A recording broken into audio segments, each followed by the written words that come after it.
जनता जनार्दन के प्रणाम नमस्कार करते हमार नाम चित्रंजन लाल बा। फोकस म्यूजिक के बेल आइकन के घंटी दबा के सब्सक्राइब कर ली।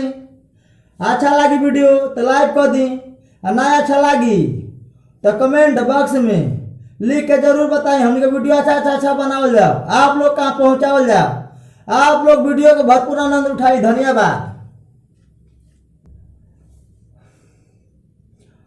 डह के जवानी हमार, डह के जवानी हमार, तोहरे करनवा ओ रहनवा देता राजा जी, राजा जी, राजा जी, ओ रहनवा देता राजा जी होई। चोली के खजानवा ओ रहनवा देता राजा जी होई।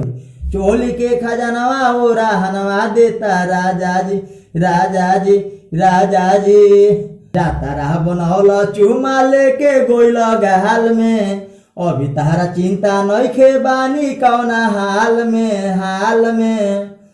जाता रहा बनौल चुमा लेके गोइल गहाल में, अभी तारा चिंता नइखे बानी कौना हाल में। डलियो के गोइल नाही, डलियो के गोइल नाही, दूध में जोरानवा ओ रहनवा देता राजा जी, राजा जी, राजा जी, ओ रहनवा देता राजा जी होई।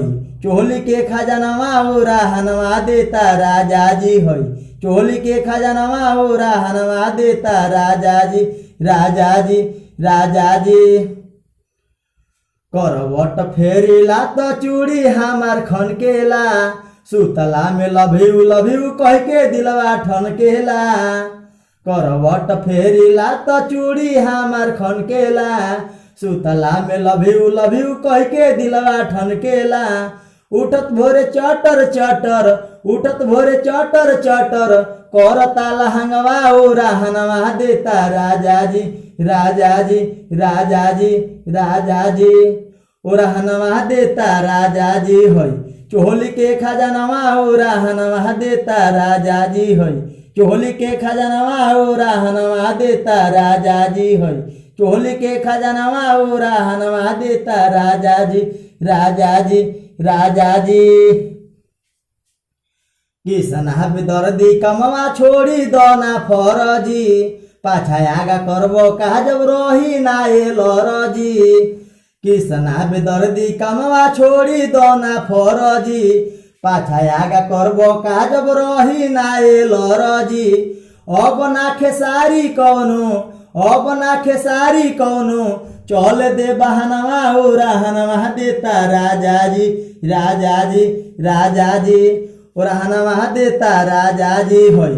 चोली के खजानवा ओ रहनवा देता राजा जी होई।